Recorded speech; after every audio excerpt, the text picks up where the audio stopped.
Dr Louis-Marie Cagde, enseignant d'université et deuxième vice-président du SDF, le Social Democratic Front. Il est l'invité de Sidonie Fikak ce matin. Bonjour, Dr Louis-Marie Cagde, et merci d'être sur ABK Matin. Bonjour, Sidonie. Bonjour à tous les amis en studio et bonjour aux aimables auditeurs d'ABK Radio. Oui.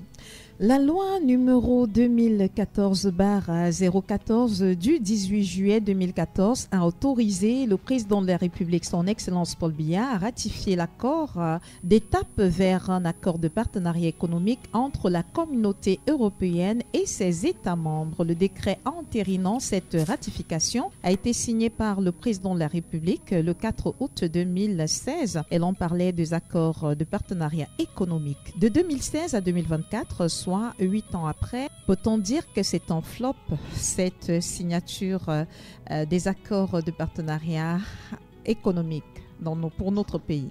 Oui, c'est un accord déséquilibré. Oui. Et peut-être qu'il faudrait que nous expliquions ce que c'est qu'un accord de partenariat économique, oui, pour permettre à nos aimables auditeurs de tout bien à fait, comprendre oui, que en réalité c'est un partenariat gagnant-gagnant. Et le problème qui se pose avec l'accord de partenariat économique avec l'Union européenne, c'est que c'est du mercantilisme. C'est-à-dire que c'est un accord gagnant à un seul sens. Et donc, la logique du libre-échange n'est pas une logique mercantile. Ce n'est pas une logique où il y a une seule partie perdante. Et c'est pour ça que quelquefois, pour aller signer un accord économique, il faut avoir ce qu'on appelle des avantages comparatifs. oui, C'est-à-dire, madame, que si vous avez déjà un micro en main, vous n'allez pas signer un accord avec un autre journaliste pour tenir encore un autre micro. Vous en avez déjà. oui. Et donc, ça n'est plus intéressant. Ce qui est intéressant, peut-être, c'est d'avoir un studio, c'est d'avoir quelque chose d'autre qui permet que pendant que vous tendez votre micro, il y a quelqu'un qui tend une caméra ou bien quelque chose que vous n'en avez pas. Et c'est donc une logique de complémentarité, c'est une logique où chaque partie gagne. Nous avons toujours défendu, et de ces années 2014, qu'il n'y avait aucune raison pour le Cameroun de se mettre avec l'Union européenne. Nous ne gagnons rien, absolument rien du tout. Oui. Parce que le gain dans un accord de partenariat économique se fait sur les exportations.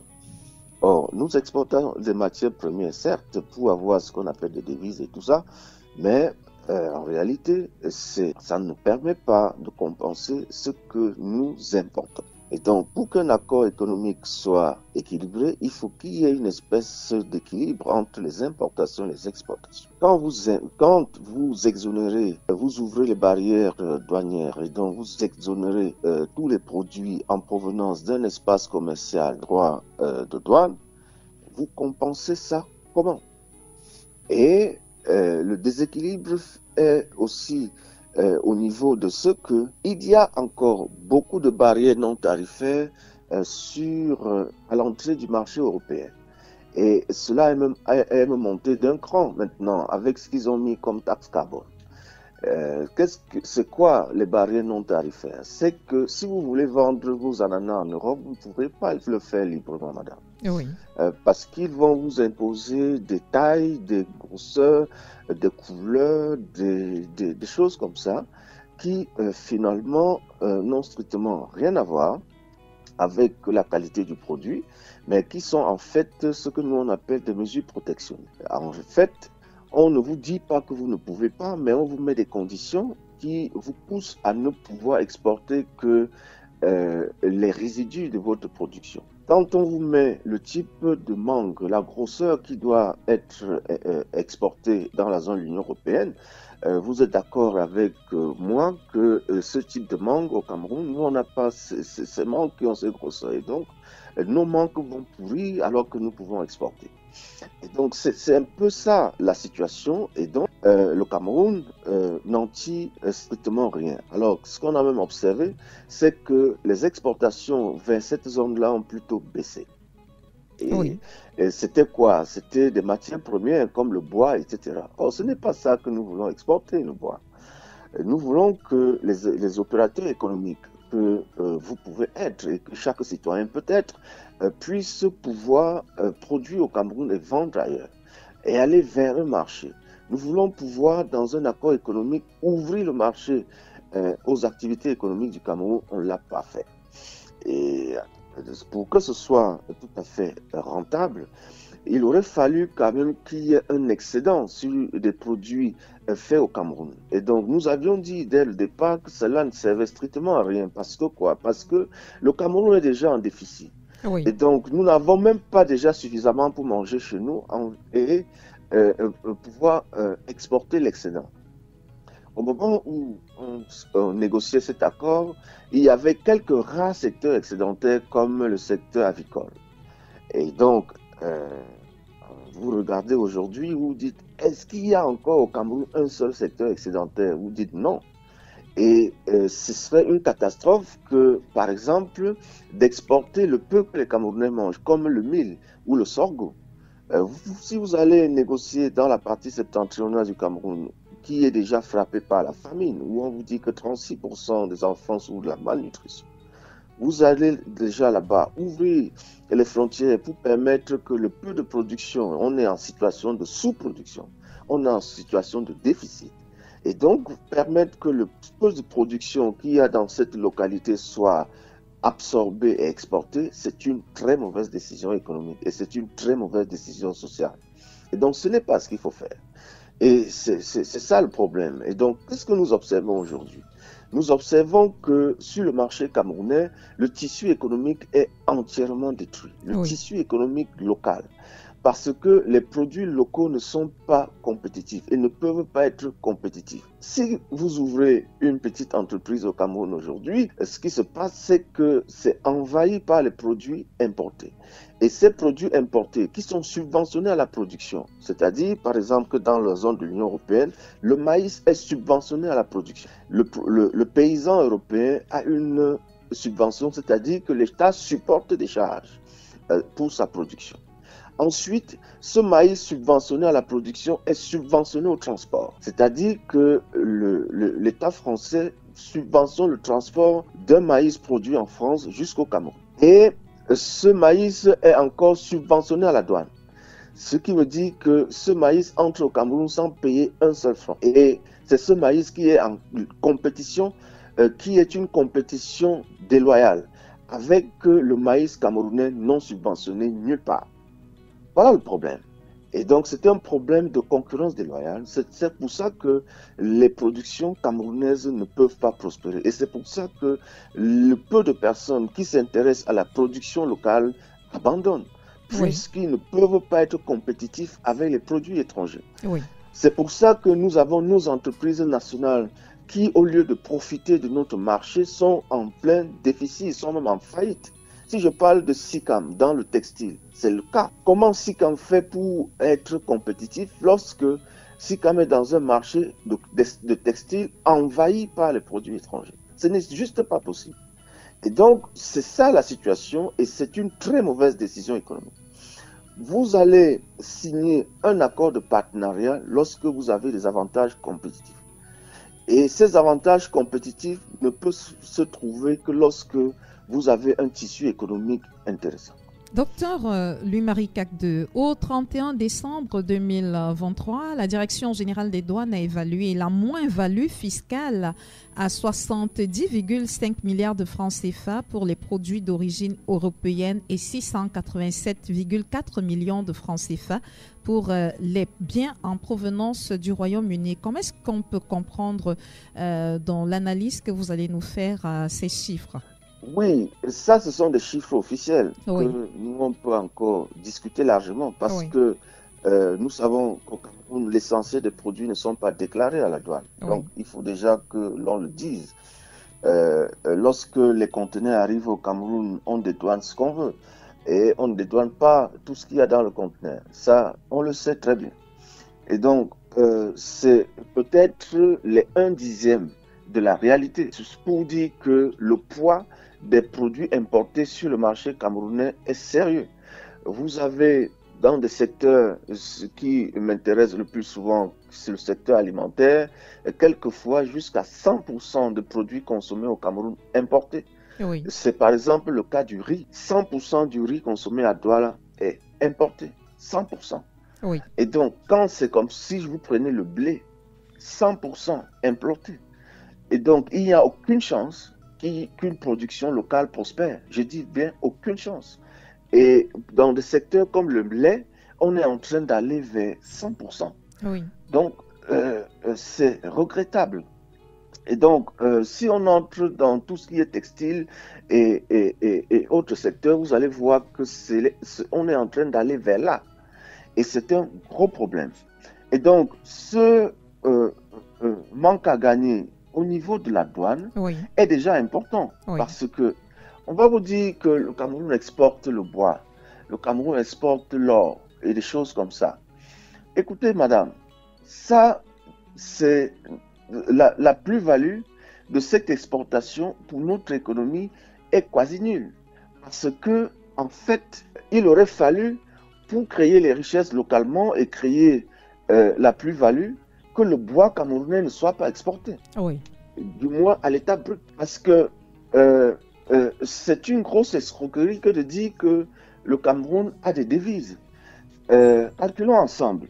Regardez dans vos studios. Qu'est-ce qui, en termes de bois, vient du Cameroun directement? Ou encore, je pars dans les vestiaires à Japoma, dans le stade de Japoma. Oui. 1 mètre cube de plaquage qui sort du Cameroun, c'est autour de 1000 francs, 1100 francs au moment où on construit le stade de Japoma. Et le Cameroun réimporte le plaquage pour les vestiaires, pour habiller le stade de Japoma à 11 000. C'est-à-dire que vous vendez pour vous à 1000 francs, vous réimportez à 11 000. Oui. C'est la folie. C'est la folie. Et donc, vous allez calculer les 1000 francs comme vous voulez. Ça va donner le montant que vous voulez, mais vous allez multiplier ça par 10 pour vos propres besoins de consommation. C'est une grosse folie. Je parle bien de folie économique. Si vous pouvez prendre un autre secteur, les commandes publiques. Nous avons la loi sur le contenu local qui ne sort jamais et qui veut simplement dire quoi, madame? On demande simplement que 60% de la commande locale, de la commande publique soit locale. Oui. Ça veut dire quoi? Que les meubles qu'on veut retrouver dans les ministères doivent être livrés à 60% par les menuisiers camerounais. Mais ce n'est pas le cas, madame. Et donc, on ne crée strictement aucune richesse ici.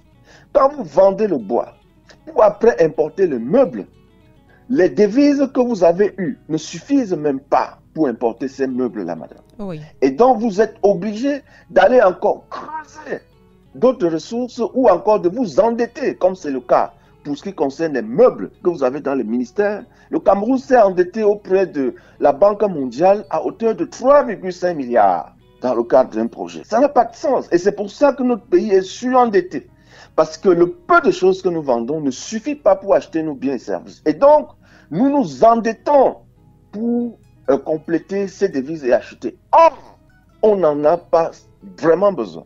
Oui. Le bois camerounais, transformé au Cameroun, permet de faire les meubles au Cameroun. Et nous avons les menuisiers qui sont à la hauteur. Nous avons toute la technologie au niveau local. C'est une question simplement de décision politique. Oui. Rien d'autre. C'est pour ça que cet accord, les accords économiques que le Cameroun signe, pour nous laisse vraiment pantois. Parce que il n'y a aucune justification scientifique. Mais je dis aucune. Ça n'existe pas. Oui. Aucune justification scientifique. Et donc, même les 70 milliards qu'on a perdus, les gens vous disent non, on a perdu 70 milliards, mais on a fait des exportations plus importantes que ça. Oui. Non. Pour parler des exportations plus importantes que ça, parlez-nous déjà des marges qu'on a sur ces exportations. Ne nous parlez pas des chiffres d'affaires. Parlez-nous, quelle est déjà la marge qu'il y a sur ces exportations? Ça n'existe pas.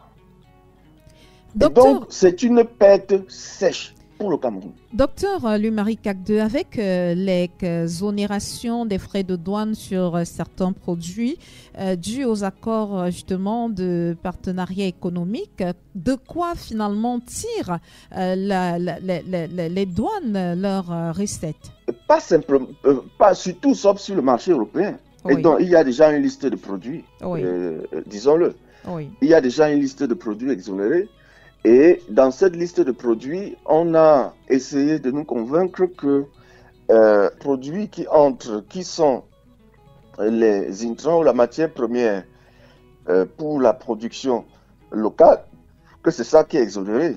Ce qui n'est pas vrai, ça veut dire par exemple que les tracteurs et tout ça sont exonérés. Oui. Et je vous pose la question, vous avez déjà vu un tracteur où au Cameroun? Et donc ça, ce sont des choses qui sont faites sous la forme et qui n'ont jamais pris corps. Oui. Je dis bien jamais pris corps. Si vous prenez les engrais, vous savez que l'urée, le prix de l'urée a flambé. Et quelquefois, l'urée est montée en termes d'inflation, a atteint les 200% d'inflation au Cameroun. Oui. Maintenant, la situation s'est nettement améliorée, mais cet accord n'a plus ou moins servi à rien du tout. Oui. À rien du tout. Et donc, quand nous avons besoin d'engrais, on achète au prix fort. Quand nous avons besoin de tracteurs, on achète au prix fort, parce que pour avoir cette exonération encore, on va vous demander de demander l'audience. Et c'est pour ça que chaque fois, les Camerounais doivent regarder ce qu'on appelle les lois d'application, les textes d'application. Et donc, dans les textes d'application, ça ne se fait pas de façon systématique. Ce n'est pas que vous vous présentez au port de Douala avec vos engins et puis on vous laisse entrer. Ça ne se fait pas du tout comme ça. Et donc, il y a encore une logique clientéliste derrière. Oui. Et si vous ne connaissez personne, la présidente de la République, quelquefois, ça ne bouge pas. Oui. Et donc, quelquefois, vous dédouanez normalement. Et donc, c'est ça la triste réalité. Donc, vous dit qu'il faut obtenir l'autorisation du directeur général des impôts ou du ministre des Finances. Vous allez les voir où? Nous sommes au Cameroun. Oui. Vous, madame, si vous devez demander l'audience pour voir le ministre des Finances, vous savez que vous partez avec beaucoup de difficultés. Tout à fait. Et donc, c'est ça la réalité au Cameroun aujourd'hui. Et donc, il y a des textes d'application qui permettent d'en profiter. Et donc, ces textes d'application sont en réalité une barrière pour ne pas que ça ne s'applique jamais. Et donc, dans la forme, on a habillé cette histoire en disant que les intrants qui viennent de ces zones-là sont exonérés. Je ne connais pas un profit spécifique que le Cameroun a eu de ça. Pour le secteur qui m'intéresse, j'ai dit encore le secteur de l'agriculture, Oui. je regarde les tracteurs, je ne vois pas que quelque chose s'est amélioré dans la mécanisation de l'agriculture au Cameroun. Pas du tout. Je ne vois pas dans le transport ou la logistique qui est un autre maillon important, je ne vois pas que quelque chose s'est amélioré. Je ne vois pas du tout. Et donc, dans tout ce qui peut être également construction des biens publics comme les routes, je ne vois pas que les intrants qui viennent de l'Union européenne nous ont servi à quelque chose au Cameroun. Et donc, soyons concrets. Et nous, s'il y avait un choix en termes d'accord économique, pour être pragmatique, Oui. nous on aurait dit que ce qui est important, c'est par exemple l'énergie et donc le carburant. Permettez que l'énergie entre, que tout ce qui est énergie entre au Cameroun gratuitement.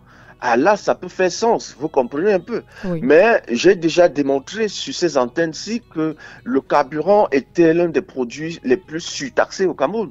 Et donc, ça ne sert strictement à rien, cet accord, pour ce qui concerne quelque chose susceptible d'impacter directement la vie du citoyen camerounais. Je dis strictement à rien. Et l'exemple du carburant est un exemple, un cas d'école. Chacun peut expérimenter, chacun peut regarder la structure des prix, chacun peut voir qui sont les importateurs, et donc chacun peut voir que cet accord ne nous sert strictement à rien. Or, si nous avions un accord avec le Nigeria, qui est un marché de 200 à 300 millions de personnes, c'est déjà suffisant pour la production au Cameroun. Pourquoi? Parce que si nos opérateurs économiques conquièrent un marché de 200 millions, 300 millions de personnes, cela suffira largement pour faire booster notre économie. Et l'avantage étant encore que le Cameroun partage avec le Nigeria 1800 km de frontières. Ce qui veut dire que sans texte d'application, les populations s'entrechangent sur 1800 km. Et quand vous créez un cadre pour permettre légalement à ces populations de s'échanger les produits et les biens et les services, c'est quelque chose de formidable, mais quelque chose qui n'est pas fait jusqu'à aujourd'hui. Et c'est bien regrettable. Donc, le premier partenaire économique, commercial du Cameroun, c'est la Chine. Oui. C'est avec la Chine, vous nous dites aujourd'hui que vous avez un accord de partenariat avec la Chine, cela peut faire un sens, parce que l'essentiel des opérateurs économiques camerounais aujourd'hui se retournent vers la Chine. Et 60% des produits que vous retrouvez sur le marché européen sont fabriqués en Chine. D'où, dans les accords de partenariat économique, il y a cette question de la règle d'origine. Les produits qui partent de l'Europe pour venir au Cameroun viennent d'où? Je dis à 60%, ça vient de Chine. Mais pourquoi est-ce que nous allons permettre à l'Europe de se faire image sur nous, alors que nous pouvions directement traiter avec la Chine? C'est ça le paradoxe dans tout ça. Et il n'y a aucune règle au Cameroun qui permet convenablement de dire que si on exonère, on reçoit un ordinateur qui vient de l'Union européenne, que ce soit un ordinateur fabriqué en Europe. Dans tous les cas, ce n'est pas vrai. Que si vous avez du textile qui proviennent de l'Union européenne, que ce soit quelque chose fabriqué en Europe, ce n'est pas vrai du tout. Et donc, c'est ça la triste réalité. Et c'est ça qui nous interpelle dans ce type d'accord qui, pour nous, est déséquilibré. Docteur Louis-Marie Cacde, vous avez parlé de paradoxe et une question me vient à l'esprit. Et au moment où on est en train de faire la promotion du Made in Cameroun, est-ce que le Made in Cameroun peut cohabiter avec la pratique des accords de partenariat économique? J'ai justement dit que la triste réalité, c'est que les accords avec l'Union européenne et puis l'ouverture des frontières depuis 1995, quand le Cameroun a signé les accords de Marrakech, donc l'entrée à l'OMC, depuis cette époque-là, le tissu économique local a été détruit. C'est pour ça que je dis que cela a eu plutôt un impact extrêmement négatif sur le Made in Cameroun. Oui. Prenez n'importe quel secteur, vous allez voir que le secteur là aujourd'hui bat de l'aile. Prenez n'importe quoi, dites-moi n'importe quoi, on va prendre une société ou des entreprises qui sont dans ce secteur-là, vous allez voir que ça bat de l'aile. Vous pouvez pas. Il y a peut-être le secteur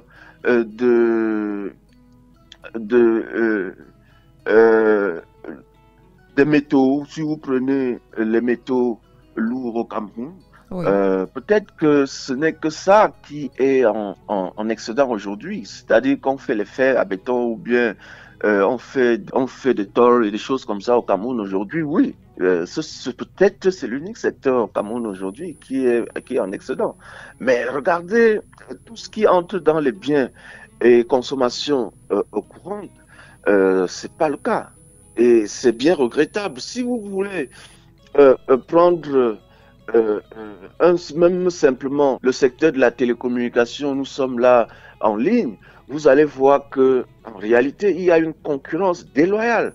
Il y a une concurrence déloyale. Si vous prenez simplement le secteur de la distribution des images, la câble distribution au Cameroun, il y a un déséquilibre dû à ce que une multinationale contrôle ce secteur dans toute l'Afrique francophone, l'Afrique noire francophone. Et donc, quand c'est comme ça, c'est le tissu économique local, les initiatives locales sont entièrement détruites. Si vous allez partout, pour ce qui concerne le secteur alimentaire, c'est la catastrophe. Et donc, c'est ça la réalité. Donc, le Made in Cameroun patine, oui. Le Made in Cameroun regresse parce que la politique économique aujourd'hui fait qu'il est plus facile d'importer que de produire localement. Docteur Louis-Marie Cagde, avant de vous poser la toute dernière question de cet entretien, déjà comprendre, est-ce qu'il est possible de rompre ces accords de partenariat économique qui ont été signés depuis 2016? C'est possible de les rompre, chemin faisant, avant la fin du contrat? Il faut les dénoncer, madame. Il n'y a pas, vous ne pouvez pas, quand vous n'avez rien à échanger, dire que vous voulez rester dans un mariage qui ne marche pas, dans un mariage où vous subissez. C'est la question que vous me posez. Soit vous restez dans un mariage que vous subissez, soit vous décidez de rompre et bien de déchirer l'acte de mariage.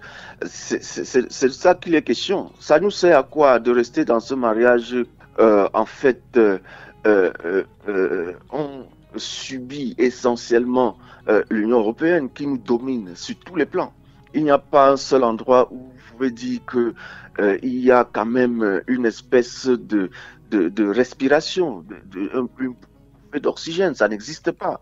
Même le bureau de mise à niveau qui existait, vous êtes au courant que dans l'actualité, on l'a dissous en faveur de la réforme de la SNI, de la Société nationale d'investissement. Parce que quand on a mis sur la table la question du déséquilibre entre les entreprises camerounaises et les entreprises européennes, on nous a vendu un bureau de mise à niveau qui devait permettre de relever le niveau des entreprises camerounaises.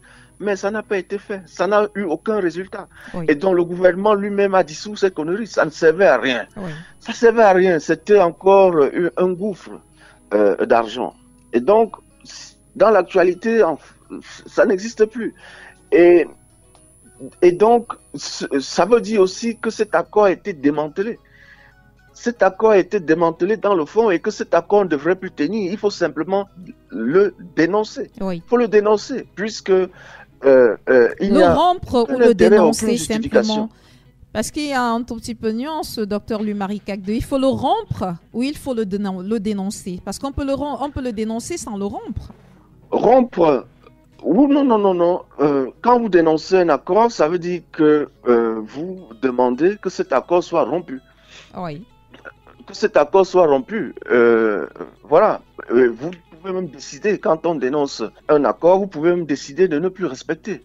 C'est un peu ça. Et c'est ce que, dans la logique souverainiste, en Afrique de l'Ouest aujourd'hui, au Burkina, au Niger, oui, et puis au Mali, les nouvelles autorités dénoncent tous ces accords déséquilibrés qui existent et qu'ils appellent des accords impérialistes ou des accords coloniaux. Oui. Et donc, c'est ça vraiment l'expression consacrée. Parce que vous pouvez décider de ne plus respecter ces accords eu égard à ce que c'est très déséquilibré. Vous ne pouvez pas, je dis encore, rester dans un mariage que vous subissez. C'est possible si vous êtes pris en otage, mais dans un monde où vous dites que vous êtes libre, il n'y a vraiment pas de justification d'être dans ce genre d'accord qui ne marche pas. Surtout que l'État lui-même a déjà démantelé le bras séculier de cet accord qui était le bureau de mise à niveau, où on nous vendait qu'il était possible de mettre à niveau les entreprises camerounaises pour que ces entreprises puissent, produire selon les normes européennes, parce que je vous expliquais qu'il y a des barrières non tarifaires et ces barrières-là se fondent sur les normes. On vous fixe des normes pour que vos produits traversent le marché européen et nos entreprises jusqu'ici sont incapables de respecter ces normes-là. Et donc, aucune entreprise camerounaise, en dehors peut-être de l'entreprise du chef de l'État qui exporte les ananas ou le jus d'ananas depuis Belle-Lurette, qui vend en Europe. Et donc, vous regardez, vous dites qui au Cameroun aujourd'hui vend en Europe, produit localement et vend en Europe, vous ne savez pas trop. Et donc, c'est ça la réalité. Est-ce que vous avez l'impression que le pouvoir en place peut décider, en l'état actuel de la situation, vu tout ce que vous dénoncez, ce déséquilibre justement, dans le cadre de ces accords de partenariat, décider de se retirer de ces accords? Leur comportement montre qu'ils sont insatisfaits, mais ils sont dans une logique de compromission qui fait en sorte qu'ils ne peuvent pas. C'est d'ailleurs pour ça que nous nous opposons. Nous sommes opposants parce que nous pensons qu'ils sont dans l'incapacité de le faire et que pour l'intérêt supérieurs de la nation.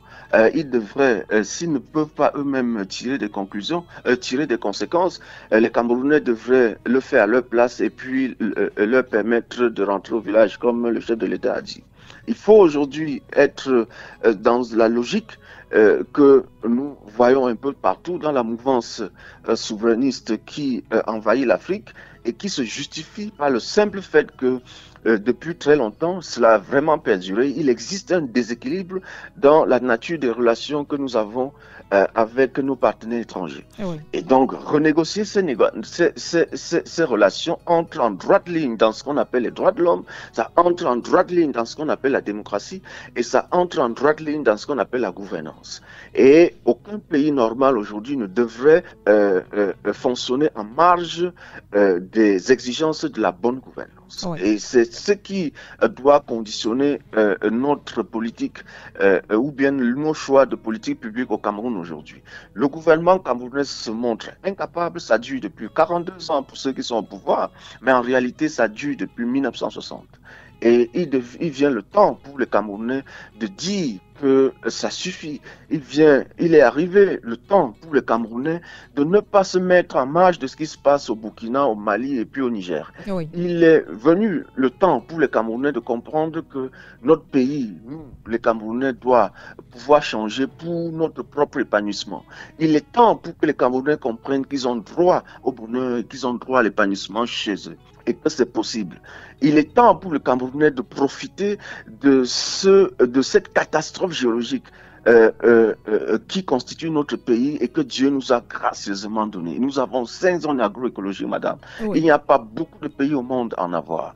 Nous avons toutes ces ressources qu'il y a entre nos pieds et ce qui nous écoeure, c'est qu'aujourd'hui, tant que plus ce régime reste en place, plus ils nous compromettent ces ressources-là. Et donc, ils empruntent massivement de l'argent. Ils vont nous dire dans l'actualité que le Cameroun a encore des capacités financières et donc des capacités de lever l'argent sur le marché international, mais ils ne disent pas en contrepartie ce qu'il y a derrière. Oui. Ce qu'il y a derrière, c'est que nos ressources naturelles sont compromises, c'est-à-dire quelquefois sur des générations. Quand vous regardez nos forêts appartiennent à 17 sociétés, madame. Ce n'est pas normal. Et c'est pour ça que une réforme capitale pour toute politique économique comme la réforme foncière au Cameroun patine depuis 2007. Parce que tout le monde est d'accord qu'il faut changer cette histoire-là, qu'il faut que le foncier devienne un outil économique. Mais en réalité, ça ne bouge pas du tout parce que le Cameroun appartient à 17 sociétés, madame.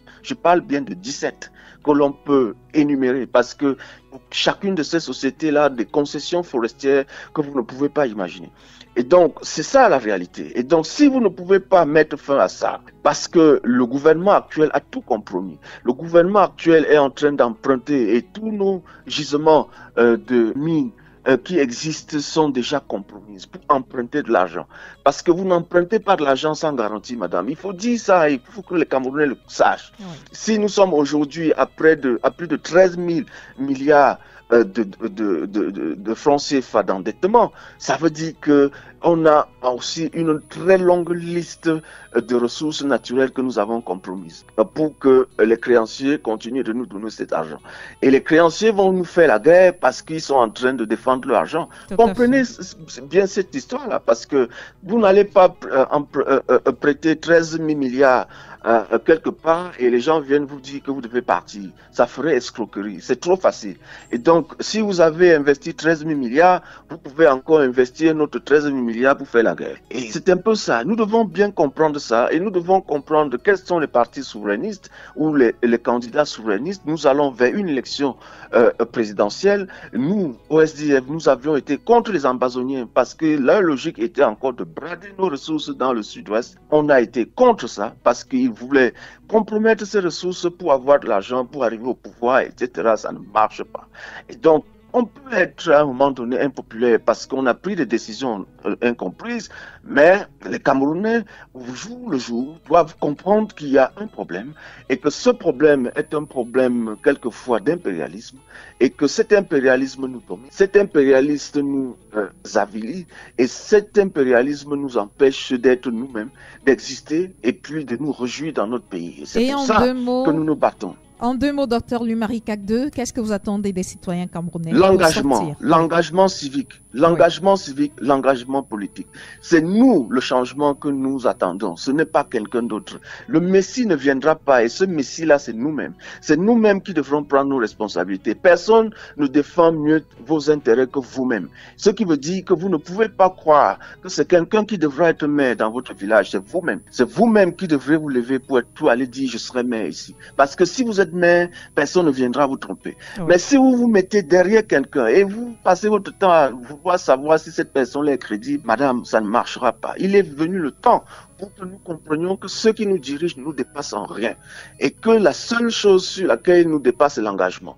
Ils se sont engagés et ils sont là. Et donc, si nous-mêmes nous engageons, nous allons les dégager. Oui. C'est vraiment le mot-clé que les Camerounais doivent intégrer aujourd'hui, c'est l'engagement. Engageons-nous pour notre pays, engageons-nous pour nos enfants, engageons-nous pour l'avenir, engageons-nous pour nous-mêmes, parce que l'on est mieux servi que par soi-même, madame. Merci, docteur Louis-Marie Kagde, pour l'entretien que vous nous avez encore accordé ce matin sur ABK Matin. Ça a été un plaisir de vous avoir. C'est moi qui vous remercie, madame. Et une fois de plus, toutes mes amitiés à tous nos amis qui sont là. Merci.